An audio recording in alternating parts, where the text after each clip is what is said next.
বেশ কিছুদিন আগে বারাসাত কলোনি মোড়ে সিভিক পুলিশ লরি দাঁড় করিয়ে টাকা তুলছিলেন, সেই ছবি ভাইরাল হয়, যার পর হুলুস তুলুস বেঁধে যায় বারাসাত পুলিশ ডিস্ট্রিক্টে। ফের একবার সেরকমই চিত্র সামনে আসলো।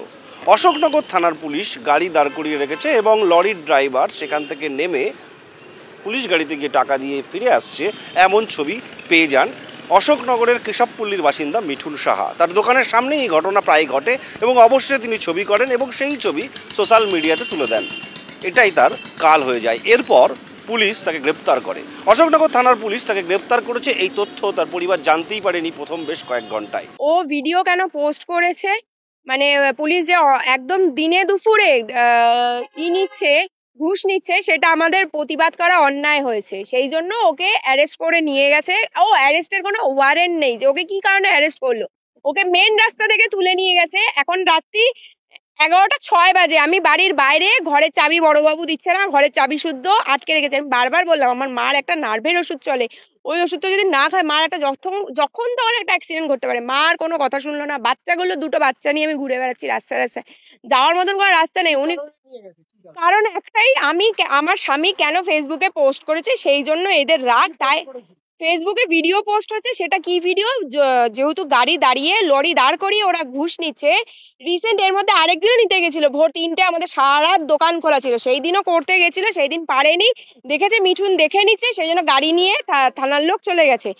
সেই দিনেরটা হচ্ছে দিনে দুপুরে রাস্তা জ্যাম করে ওরা যেহেতু টাকা তুলছিল, সেই টাকা তোলার পোস্টটা ভিডিওটা কেন করেছে সেই প্রেসারে ওকে আজকে মাঝ রাস্তা থেকে তুলে নিয়ে গেছে। এমনকি আমি থানায় যাচ্ছি মিসিং ডায়েরি করতে, মিসিং ডায়েরি অব্দি আমার কাছ দিয়ে নিচ্ছে না, বলছে থানায় ও নেই। আপনি কি করে জানলেন উনি থানায় আছেন? যে অদ্ভুত তো। ভিতরের লোক বলছে বাইরে, বাইরের লোক বলছে ভিতরে। আপনি মিসিং ডায়েরি কেন নিচ্ছেন না? মিসিং ডায়েরি নেবো না। আমি যখন বলছি যে ওনাকে ছাড়ুন, ওনার সাথে দেখা করতে দিন, বাচ্চাগুলোকে নিয়ে আমি রাস্তায় কোথায় যাবো, আমাকে কমসে কম চাবিটুক দিন। চাবি তো দিলই না, বললো যা হবে কোর্টে গিয়ে চালান হবে। কেন, ও কি মার্ডার করেছে কাউকে? সে কৈফিয়ত আমাকে থানার লোকে দিতে হবে। উল্টো আমি কেন এইসব তর পাচ্ছি সেই জন্য আমাকে সাজাচ্ছে পুলিশ। তা আমি এখন কোথায় যাব বাচ্চাগুলোকে নিয়ে? তোমরাই খালি একটু বলো আমি কোথায় যাব।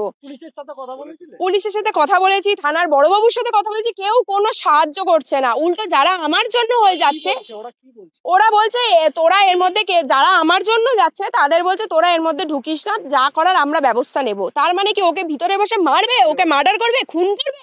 কিছু তো করতে যাচ্ছে, ওর সাথে কি করতে যাচ্ছে সেটা আমাকে কৈফিয়ত দিতে হবে তো পুলিশকে। আমি এইসব করছি বলে সেই জন্য আমি ওখানে দাঁড়িয়ে বলেছি আমি প্রতিবাদ করে যাব যতক্ষণ না আমার স্বামী ছাড়া পাবে। বারবার থানার কাছে জিজ্ঞাসাবাদ করা হয়, থানার কাছে গিয়ে তারা মিসিং ডায়েরি করতে চায়।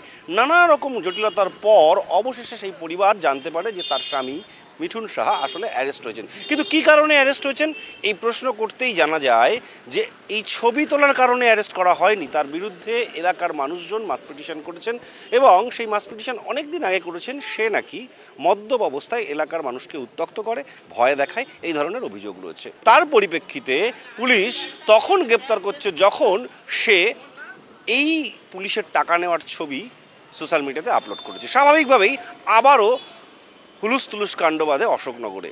এখন প্রশ্ন হচ্ছে, এই যদি ব্যক্তি মিঠুন সাহা, তাকে গ্রেপ্তার করতেই হতো, তার বিরুদ্ধে যদি কোনো অস্ত্র রাখা বা যে যে তথ্যগুলো এখন পুলিশ আদালতে দিচ্ছেন সেইগুলো যদি থেকে থাকতো তাহলে আগে নয় কেন?